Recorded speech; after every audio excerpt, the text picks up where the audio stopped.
Hello everyone, welcome on my YouTube channel tips on mathematics. Guys, हम लोग जो है प्रीवियस के 3-4 लेक्चर में ग्रुप थ्योरी का एक इम्पोर्टेंट टॉपिक को पढ़ा है और जाना है, जो कि हम जानते हैं आइसोमॉर्फिज्म और होमोमॉर्फिज्म के नाम से। कुछ थ्योरम्स भी किए हैं, साथ ही साथ जो है हमने दो तीन एग्जाम्पल भी किया है, उसका सेपरेट वीडियो भी मैंने बना रखा है। आप लोग पहले उसको देख लें। और इस वीडियो लेक्चर में मैं जो है आप लोगों के साथ एक इम्पोर्टेंट थ्योरम के बारे में डिस्कस करूंगा। सो चलिए सबसे पहले हम जो है देखते हैं कि थ्योरम क्या है और उसका स्टेटमेंट क्या है। सो डियर स्टूडेंट्स, देखिए थ्योरम का स्टेटमेंट क्या कहता है। In the set of all groups the relation of isomorphism is an equivalence relation. Theorem जो है बहुत छोटा सा है, ईजी भी है, लेकिन उसको समझना जो है हमें बहुत ज़रूरी है। सबसे पहले इसे बता क्या गया है कि एक जितने भी ग्रुप हमारे हैं, जितने भी ग्रुप्स हैं, in the set of all groups, जितने भी ग्रुप्स हैं, द रिलेशन ऑफ आइसोमॉर्फिज्म, जिसमें आइसोमॉर्फिज्म के रिलेशन में हमारा क्या होता है, वो एक इक्विवेलेंस रिलेशन भी होता है। सो गाइज, आई होप कि आप लोगों को इक्विवेलेंस रिलेशन का कॉन्सेप्ट क्लियर होगा। अगर नहीं है तो मैं जो है आपको सजेस्ट करूंगा कि क्लास 12th मैथमेटिक्स का जो चैप्टर नंबर 1 है, मैं उसमें आपको इक्विवेलेंस रिलेशन आपको समझाया है पूरा। तो आप लोग जो है वहाँ से इक्विवेलेंस रिलेशन का पूरा इंट्रोडक्शन वीडियो देख ले और उसके कुछ एक आध एग्जाम्पल भी आप लोग देख ले, तो आप लोगों को समझ में आ जाएगा। और अगर फिर भी नहीं देखते तो कोई बात नहीं, मैं इस वीडियो में आपको बताऊंगा कि इक्विवेलेंस रिलेशन क्या होता है। गाइस, इक्विवेलेंस रिलेशन क्या होता है, उसके अंडर में हम जो है क्या करते हैं। देखिए, कोई भी हमारा फंक्शन दिया रहता है, एक सेट दिया रहता है, तो उसके अंडर में हम क्या करते हैं, उसमें हम 3 रिलेशन शो करते हैं। क्या क्या? Reflexive, symmetric and transitive. So guys, अब यहाँ पर क्या है कि अगर हम इसमें ये 3 चीजें दिखा दें, क्या चीज? रिफ्लेक्सिव, सिमेट्रिक और ट्रांजिटिव। अगर ये 3 चीजें जो है हम इसमें प्रूव करके दिखा दें in the terms of isomorphism, isomorphism के टर्म्स में जो है हमें इन 3 चीजों को दिखाने हैं। ओके स्टूडेंट्स, सो चलिए नंबर पहला जो है हमारा क्या होता है, रिफ्लेक्सिव। रिफ्लेक्सिव को हम दिखाते हैं। स्टूडेंट्स देखिए, रिफ्लेक्सिव में होता क्या है, रिफ्लेक्सिव में खुद का खुद के साथ ही रिलेशन हम दिखाते हैं। ओके स्टूडेंट्स, तो खुद का खुद के साथ रिलेशन, अब यहां पर जो है रिफ्लेक्सिव दिखाने हैं in the terms of isomorphism, है ना। हमें इक्विवेलेंस रिलेशन जितना भी हमें इसमें प्रॉपर्टी, 3 प्रॉपर्टी हम शो करते हैं, वो जो है शो करने in the terms of isomorphism. Isomorphism को जो है देखते हुए, उसके डेफिनेशन को फॉलो करते हुए हम यहाँ पर जो है इक्विवेलेंस रिलेशन इसको प्रूव करेंगे। ठीक है, तो सबसे पहले जो है मैं आप लोगों को बता देता हूँ आइसोमॉर्फिज्म में हमारा होता क्या है। 3 उसमें जो है हमारी कंडीशन सेटिस्फाई होनी चाहिए, 1 1 on 2 और जो है आपका क्या, प्रिजर्व द कंपोजिशन। तो सबसे पहला यहाँ पर हमें इक्विवेलेंस रिलेशन शो करने के लिए ध्यान रखना है क्या, कि सबसे पहला नंबर हमारा क्या है, रिफ्लेक्सिव। अब रिफ्लेक्सिव में क्या होता है, खुद का खुद के साथ रिलेशन होता है। तो यहाँ पर खुद का खुद के साथ रिलेशन दिखाने के लिए हम देखिए क्या करेंगे, 1 1 यहाँ पर जो है रिफ्लेक्सिव दिखाने के लिए हम 1 1 on 2 और प्रिजर्व द कंपोजिशन अगर दिखा देते हैं तो वो जो है हमारा रिफ्लेक्सिव हो जाएगा। कैसे? देखिए, हम यहाँ क्या करेंगे, let take a mapping F, क्योंकि ये पूरा जो सेट है यहाँ पर हमें बोल रखा है कि ऑल ग्रुप्स, है ना। तो हम कोई भी 2 ग्रुप यहाँ से ले लेंगे और उसका एक मैपिंग ले लेंगे F G to ji dash, such that F X जो है हमारा किसके इक्वल है, एक्स के इक्वल हम यहाँ पर लेट कर लेंगे। ओके स्टूडेंट्स, सो नाउ यहाँ पर देखिए एफ ए अगर हम करते हैं, एफ ए अगर करते हैं तो ए के इक्वल आ जाएगा। जैसे एफ एक्स हमारा किसके इक्वल है, एक्स के इक्वल है जो फंक्शन में लेट किया है। एफ बी हमारा किसके इक्वल हो जाएगा, बी के इक्वल हो जाएगा। और हमें पता है कि जो है 1 1 फंक्शन प्रूव करने के लिए एफ एक्स 1 जो है एफ एक्स के 2 के इक्वल अगर हो जाता है तो हमें उसको सॉल्व करते हैं, तो हमारा जो उसके एलिमेंट्स है, कहने का मतलब x1 और x2 ये दोनों आपस में अगर इक्वल हो जाता है तो हम बता देते हैं कि 1 1 फंक्शन है। तो यहाँ पर भी देखिए हमने वही किया है, एफ ए जो है हमने ए के इक्वल, एफ ए जो है ए हो जाएगा और एफ बी जो है आपका बी हो जाएगा। तो यहाँ पर हमारा क्या होता है, जो रिलेशन होता है 1 1 के लिए जो हम दिखाते हैं, एफ ए जो है एफ बी के इक्वल होना चाहिए, तो हमारा क्या हो जाएगा, ए जो है बी के इक्वल हो जाएगा। कहाँ से? एफ ए जो है हमारा ए के इक्वल है, एफ बी जो है हमारा बी के इक्वल है। तो हमने जो है 1 1 फंक्शन दिखा दिया है। इसका मतलब क्या है, देखिए यहाँ पर अगर इसमें जो है हमारा ए बी सी या डी है, तो हम अगर ए लेते हैं तो ए का ए बी सी डी है, सेम ही है, तो ए का ए के साथ मैपिंग हो जाएगा, बी का बी के साथ हो जाएगा, सी का सी के साथ हो जाएगा, डी का डी के साथ हो जाएगा। सिमिलरली ऑन टू फंक्शन के लिए देखिए range of domain and codomain are equal, hence हम बता सकते हैं the function is onto. यहाँ पर बिना कोई हमें सोचे समझे हम बता सकते हैं। देखिए रेंज, इसका रेंज कितना है डोमेन का रेंज जो है, जो इसका मैपिंग होगा, ठीक है। तो यहाँ पर जो है 1 2 3 4 ए बी सी डी इसका रेंज हो गया। इसका भी क्या है, ए बी सी डी इसका रेंज हो गया। ए लेंगे तो ए ही आएगा, बी लेंगे तो बी ही आएगा, सी लेंगे तो सी आएगा, यहाँ से। ओके, सो हमारा range of domain and codomain are equal, then the function will be onto. तो यहाँ पर हम देख सकते हैं, देखिए, और सॉरी ऑन टू फंक्शन के लिए एक चीज और होता है कि जो कोडोमेन का जो सेट होता है, इसके जितने भी एलिमेंट होंगे उनके प्री इमेज इसमें एग्जिस्ट करने चाहिए। तो इसमें हमारे और भी एलिमेंट्स हो सकते हैं, तो जितने भी एलिमेंट होंगे उसके प्री इमेज इसमें जरूर होगा। हमने इस 4 एलिमेंट के एग्जांपल से समझा है, तो ऐसा हो जाएगा, ठीक है। तो हम बता सकते हैं कि वो ऑन टू फंक्शन है। उसके बाद हमारा क्या हो जाएगा, प्रिजर्व द कंपोजिशन बताने। तो प्रिजर्व द कंपोजिशन बहुत ईजी है। उसमें हम 2 एलिमेंट ले लेते हैं और पहले वाले ग्रुप से दूसरे वाले ग्रुप में हम क्या दिखा देते हैं, ऑपरेशन दिखा देते हैं। सो देखिए F A operation B is equal to F A operation dash F B. यहाँ पर ये जो जी है, ये वाला जो जी वाला सेट है और ये जो जी डैश वाला सेट है, इसमें हमारा जो है जी ऑपरेशन है और इसमें हमारा जी डैश वाले सेट में जी ऑपरेशन डैश, जी डैश वाले सेट में। ओके स्टूडेंट्स, तो इसीलिए हमने यहाँ पर ऑपरेशन डैश लिया है। फॉर आर ए बी जो है जी का एलिमेंट हो जाएगा, एफ ए जो है एफ बी ये हमारे जी डैश का एलिमेंट हो जाएगा। सो हम लास्ट में क्या लिख सकते हैं, सो relation is reflexive. Okay students, तो हमने यहाँ पर दिखा दिया है कि ये किस टाइप से रिफ्लेक्सिव हो सकता है। सो नाउ अब देखते हैं हम जो है सिमेट्रिक। सो पहला नंबर हमने रिफ्लेक्सिव दिखा दिया, अब हम दिखाते हैं सिमेट्रिक। देखिए सिमेट्रिक में क्या होता है कि अगर ए का बी के साथ रिलेशन है तो बी का ए के साथ भी रिलेशन होगा। कहने का मतलब ए बी बी ए, तो हमें यहाँ से क्या सेंस मिल रहा है, एक इनवर्स टाइप का कोई सेंस मिल रहा है ना। तो देखिए अब हमें जो है सिमेट्रिक दिखाने के लिए अब क्या करेंगे, we have a mapping F G to ji dash is an isomorphism. हमने इसके प्रीवियस में देखा है उस चीज को कि एफ एक फंक्शन है, वो मैप हो रहा है जी से डी जी डैश में, तो वो क्या होगा, एक आइसोमॉर्फिज्म होगा, मैपिंग होगा।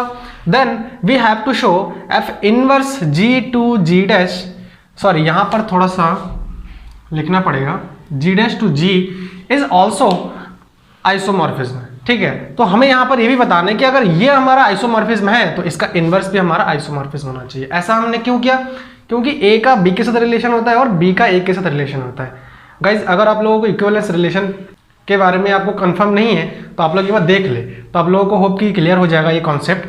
तो इसीलिए जो है हम यहाँ पर इनवर्स लिख रहे हैं, ठीक है ना, ए का बी के साथ और बी का फिर ए के साथ हो जाना चाहिए। यहाँ पर हमने क्या बताया, वी हैव अ मैपिंग। देखिए जी से जी डैश में एक मैपिंग हमारे पास क्या है, वो आइसोमॉर्फिज्म है। और अगर आइसोमॉर्फिज्म है तो हम उसे बता सकते हैं कि 3 चीजें उसमें होगा। क्या क्या होगा, नंबर 1 1 फंक्शन होगा, ऑन टू फंक्शन होगा और प्रिजर्व द कंपोजिशन। बट यहाँ पर हमें देखिए इन्वर्टिबल दिखाने के लिए, इनवर्स फंक्शन दिखाने के लिए हमें 2 ही जो है प्रॉपर्टी दिखानी पड़ती है और वो नंबर फर्स्ट हमारा 1 1 और ऑन टू। तो आइसोमॉर्फिज्म अगर ये बोल रखे हैं हमने, अगर इसको हमने आइसोमॉर्फिज्म बोला है तो जाहिर सी बात है इसमें हमारा 1 1 ऑन टू फंक्शन जरूर सेटिस्फाई करेगा। तो हमने यहाँ पर वही लिख दिया है, since F map G to ji dash is isomorphism so we have, हमारे पास क्या क्या होगा, 1 1 और ऑन टू फंक्शन जरूर होगा, ये बात है। तो यहाँ पर देखिए so the function is invertible. तो हमें पता है ये चीज कि इन्वर्टिबल दिखाने के लिए अगर हम उस फंक्शन को 1 1 और ऑन टू दिखा देते हैं तो हमारा वो फंक्शन क्या हो जाता है, इन्वर्टिबल हो जाता है। ये हमने क्लास 12th में ये सब कॉन्सेप्ट पढ़ा है, होप कि आप लोगों को क्लियर होगा। अगर नहीं है तो इन्वर्टिबल फंक्शन का कॉन्सेप्ट भी आप लोग अच्छे से क्लियर कर ले। ओके स्टूडेंट्स, मैंने क्लास 12th मैथमेटिक्स का जो है ये सारा वीडियो लेक्चर मैंने बनाया है, उसमें मैंने एग्जाम्पल भी डिस्कशन किया आप लोगों के साथ। ओके स्टूडेंट्स, तो हमने क्या लिखा, therefore there exist definitely inverse function. तो अगर ये फंक्शन हमारा इन्वर्टिबल है ना, ये जो मैपिंग है ये हमारा अगर इन्वर्टिबल है तो हम क्या बता सकते हैं कि there exist definitely inverse function. तो उसमें इनवर्स फंक्शन जरूर जो है एग्जिस्ट करेगा।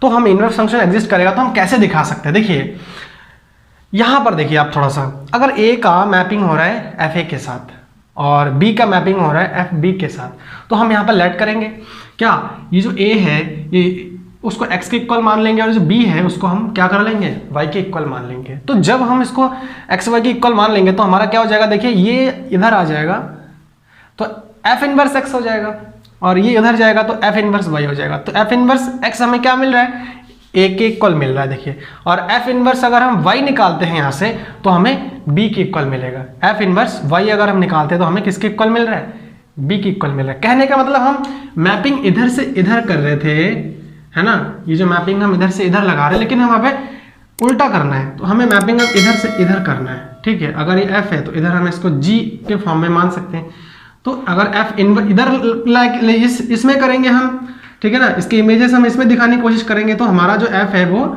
इनवर्स में बदल जाएगा। थोड़ा सा यहाँ पर ध्यान रखिएगा आप लोग। तो जब हम इधर से इधर करें तो हमारा f आ रहा है, लेकिन जब इस कोडोमेन के सेट से इस डोमेन के सेट में हम दिखाना चाह रहे हैं, ठीक है, तो उस कंडीशन में हमारा f जो है वहाँ पर सिंपल फंक्शन नहीं है, वहाँ पर इनवर्स फंक्शन बन जा रहा है। तो इसीलिए हमने यहाँ पर ये लिख दिया है f inverse x is equal to a and f inverse y is equal to b। f inverse अगर y लेते हैं तो उसका मैपिंग b के साथ हो रहा है, f इनवर्स अगर x लेते हैं तो उसका मैपिंग a के साथ हो रहा है। तो हमने क्या कर लिया है, इसको इक्वेशन नंबर फर्स्ट लाइट कर लिया है। ओके, अब नेक्स्ट, तो इनवर्स फंक्शन हमारा अगर इसमें एग्जिस्ट कर रहा है तो हमें दिखाना भी पड़ेगा कि इनवर्स फंक्शन एग्जिस्ट कर रहा है। कैसे, देखिए एफ ए ऑपरेशन बी हमारा क्या है, F A operation dash F B, ठीक है, क्योंकि अगर ये हमारा 1 1 है, ऑन 2 है, अगर आइसोमॉर्फिज्म में तो प्रिजर्व द कंपोजिशन भी उसमें एग्जिस्ट करेगा, तो हमने वही दिखा दिया है। उसके बाद देखिए इस चीज को हम क्या लिख सकते हैं, एफ ए ऑपरेशन भी लिख सकते हैं।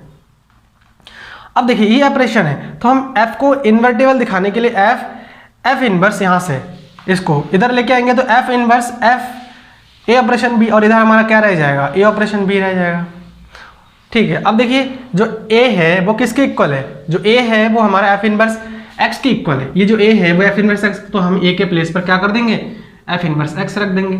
फिर operation dash F inverse Y, B के प्लेस पर हम क्या कर देंगे, यहाँ पर ऑपरेशन डैश कर देते हैं, ठीक है, ये हो जाएगा।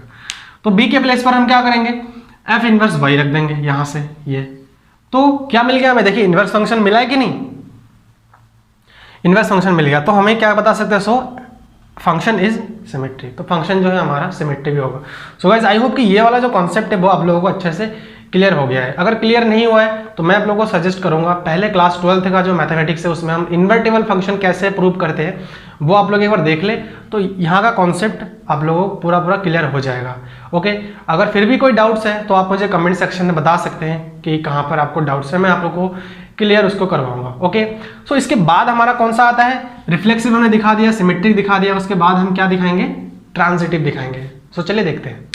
सो स्टूडेंट्स देखिए यहाँ पर ट्रांजिटिव को भी हम जो है जिस वे में हमने रिफ्लेक्सिव सिमेट्रिक को प्रूव किया है, रिफ्लेक्सिव और सिमेट्रिक में अब तक हमने क्या देखा है कि इसको हमने आइसोमॉर्फिज्म के वे में प्रूव किया है ना, उसमें हमने 1 1 1 2 दिखाया, ठीक, प्रिजर्व द कंपोजिशन के फॉर्म में दिखाया। तो आइसोमॉर्फिज्म हमारा 3 प्रॉपर्टी होता है, तीनों प्रॉपर्टी को हम हर किसी में दिखा रहे हैं और जो है हमें मिल रहा है क्या, पहला वाला में भी हमने जो है आइसोमॉर्फिज्म का हेल्प से दिखाया है कि ये रिफ्लेक्सिव होगा, दूसरे वाले सिमेट्रिक में भी हमने आइसोमॉर्फिज्म के हेल्प से 1 1 1 2 वगैरह दिखाया, उसके बाद प्रिजर्व द कंपोजिशन दिखाया, तो हमने उसको ही बताया कि वो सिमेट्रिक है कैसे।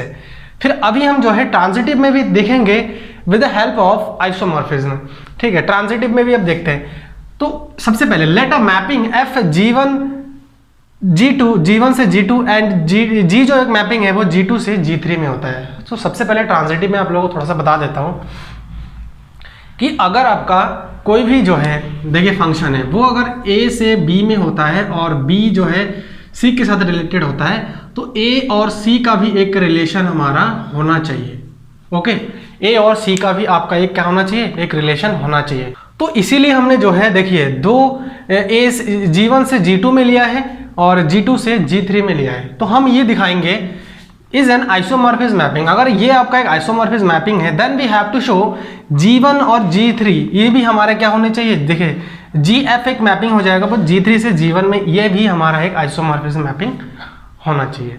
तो ये हमें शो करना है, ठीक है। यही चीज हम देखते हैं ट्रांजिटिव में कि A का अगर B के साथ रिलेशन है, B का जो है C के साथ है, तो A का भी C के साथ होगा। तो अगर G1 का G2 के साथ है, G2 का G3 के साथ है, तो G3 का G1 के साथ भी होना चाहिए। तो यहाँ पर हम यही चीज दिखाएंगे आइसोमॉर्फिज्म के हेल्प से, ठीक है। देखिए हमने बताया कि ये जो है हमारा क्या है, आइसोमॉर्फिज्म है, F और G आइसोमॉर्फिज्म है। तो हम लिख सकते हैं since F G1 G2 G G2 G3 अगर ये आइसोमॉर्फिज्म है तो हम इसको बता सकते हैं कि ये 1 1 होगा एंड ऑन 2 होगा। ये क्लियर।